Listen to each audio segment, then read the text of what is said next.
आज मी आपल्याला रव्याचे लाडू दाखवते आणि ह्या रव्यामध्ये मी पाक न वापरता असे लाडू बनवले। त्याचप्रमाणे दूध पण वापरलं नाही, त्यामुळे हे आपले महिनाभर टिकतात लाडू आणि लवकर लगेच होतात, बिघडण्याचं काही टेन्शन नसते याच्यामध्ये। तर नक्की पूर्ण रेसिपी बघा।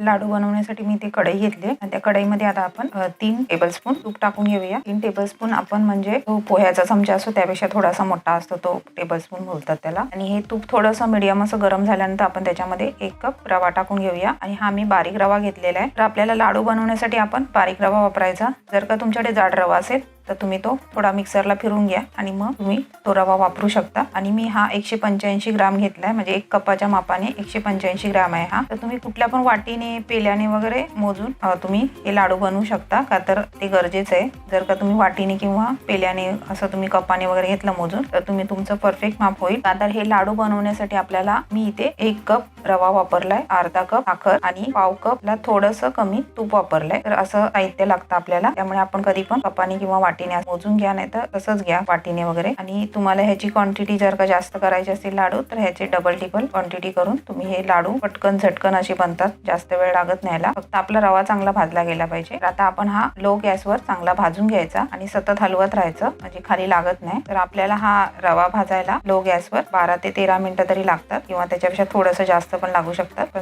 तेवढे मिनिटं लागतात। असा मस्त खमंग असा वास पसरतो रव्याचा भाजलेला। तर हे अशा रीतीने तुम्ही रवा भाजून घ्या। तर आता आपला हा रवा भाजला गेलाय बघा, कलर पण त्याचा चेंज झालेला आहे। तर एवढ्या मिनिटानंतर आपण त्याला एका प्लेटमध्ये काढून घेऊ। तर मी रवा एका प्लेटमध्ये काढून घेतलाय। आता आपण जी साखर घेतलेली मी अर्धा कप, त्याच्यामध्ये मी 3 ते 4 अशा वेलच्या घेतल्या, त्याची सालं काढून घेतली। तर ते मी आता मिक्सरला फिरून घेते, मिक्सरला त्याची पिठी साखर करून घेते। तर आपली ही पिठी साखर तयार झालेली आहे बघा, अशा रीतीने पिठी साखर तयार झाली पाहिजे। आणि आता आपण काय करायचं, जेव्हा आपण मिक्सरला पिठी साखर लावतो तर त्याच्यानंतर लगेच झाकण उघडायचं नाही, का तर त्यातला मग साखरेचं ते हे असतं ना, ते कण बाहेर येतात। तर त्यामुळे थोडा वेळ ठेवून मग आपण साखर उघडून बघायची आणि रवा पण पूर्ण थंड करून घ्यायचा आणि मगच मिक्सरमध्ये टाकायचा। तर आपण हा रवा जो भाजलेला आहे तो थंड करून मी घेतलाय आणि आता मी तो मिक्सरला फिरवून घेते।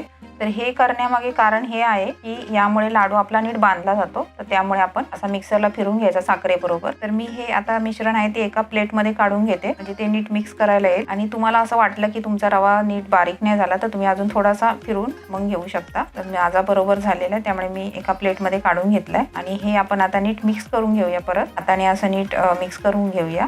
तुम्ही बघत असाल बघा, ह्याचे असे मुटके असे व्हायला लागलेले। तर हे आपण रवा भाजल्यानंतर आपण त्याला मिक्सरला साखरेबरोबर लावल्यामुळे तो असा गोळा व्हायला लागतो, त्यामुळे नीट तयार होतो तुपामुळे वगैरे। तर आपण आता ड्रायफ्रुट्स आहेत ते तळून घेऊया। तर मी त्याच कढईमध्ये थोडंसं तूप टाकून घेते। तर मी इथे 2 टेबलस्पून तूप घेतलेलं आहे, त्याच्यामध्ये मी काजू, बदाम आणि पिस्त्याचे काप टाकले, असे बारीक चिरून घेतलेले आहे। तुम्हाला आवडत असेल तर तुम्ही टाका, नाही टाकलं तरी चालेल, पण ड्रायफ्रुट्स टाकल्यामुळे रव्याला छान चव येते। नक्की टाकून बघा तुम्ही, असे मस्त खमंग लागतात, क्रंची स्वाद येतो लाडवाला, तर त्यामुळे नक्की टाका। आणि आता आपण हे नीट फ्राय केलेले आहेत ते काजू, बदाम वगैरे ते काढून घेऊया। हे पण आपण तूप चांगलं तापून झाल्यानंतर मीडियम ते लो गॅसवर आपण त्याला भाजायचं। तर आपलं हे भाजून झाले, आता आपण त्याच्यामध्ये मनुका टाकून घेऊया। मनुका पण आपण चांगल्या अशा फुगेपर्यंत त्याला तळून घ्यायच्या। आणि मी गॅस ह्या वेळेला घालवलाय, का तर तूप आहे ते चांगलं तापलं गेलंय, त्यामुळे मी गॅस घालून मनुका भाजते। तर हे पण बघा फुगले गेले, तर हे पण आपण काढून घेऊया। आणि हे सगळं आहे ते आपण रव्याच्या मिश्रणमध्ये टाकायचंय आणि हे राहिलेलं तूप आहे ते पण आपण रव्याच्या मिश्रणात टाकून घ्यायचंय।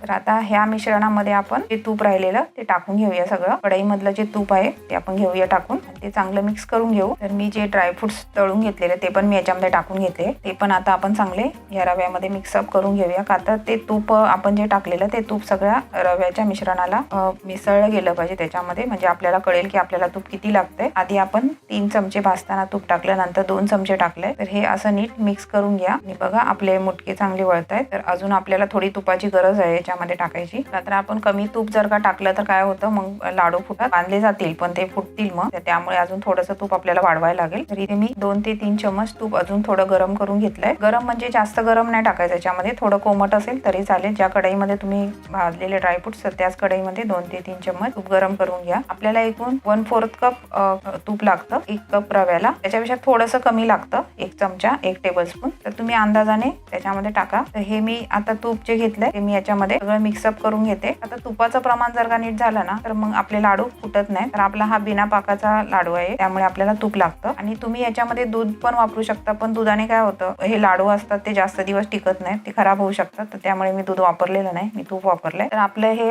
मिश्रण, तुपाचं मिश्रण आहे ते चांगलं मिक्सअप झालेलं आहे याच्यामध्ये. तर आपले लाडू पण चांगले आता वळायला येतील. तर आपण बघा, मी तुम्हाला दाखवते एक लाडू तुम्हाला करून. मस्त असे वळले जात आहेत लाडू. जर का तुमचे लाडू वळले जात नसतील तर तुम्ही अजून थोडंसं तूप त्यात ऍड करू शकता. फक्त गरम तूप टाकू नका, नॉर्मल कोमट असेल तसं टाका. आणि हे अशा रीतीने लहान मोठे तुम्हाला कशा साईज मध्ये पाहिजे त्याप्रमाणे तुम्ही हे लाडू वळवून घ्या. तर हे लाडू जे मी केलेत ना ते महिनाभर चांगले टिकतात, अजिबात खराब होत नाही. चवीला पण खूप छान लागतात. ड्रायफ्रुट्समुळे त्याला खूप छान चव येते. तर तुम्ही नक्की टाका ड्रायफ्रुट्स त्याच्यामध्ये. तर हा बघा मी एक बनवून तयार झालेला आहे माझा. अशाच रीतीने मी अजून बनवून घेते. 185 ग्राम आपण रवा घेतलेला आणि साखर वगैरे आपल्याला कशी लागली त्याप्रमाणे तुम्ही कपाच्या मेजरमेंटने किंवा वाटीच्या मेजरमेंटने करून अशा प्रकारे लाडू कमी जास्त तुम्ही करू शकता. आणि झटपट बनतात हे लाडू, जास्त वेळ लागत नाही. पाकाचं टेन्शन नाही, पाक बिघडला की प्रॉब्लेम येतो, लाडू नीट होत नाहीत, कडक होतात, कधी कधी मऊ पण होतात. तर हे तुपाचं काही टेन्शन नसतं का. तूप कसं असतं, फक्त तुम्ही लागेल तसं होता त्याच्यामध्ये, म्हणजे तुम्हाला अंदाज आहे. मी सांगितलंय पाव कपापेक्षा थोडं कमी लागतं तूप. मला 1 चमचा पाव कपापेक्षा कमी लागलं, त्यानुसार लागू शकतं. तुम्ही पण बघा वापरून तसं. तर 1 कपाचे 8 ते 9 लाडू होतात. तर तुम्ही जर का 2 कप घेतलं तर त्याच्या डबल होईल.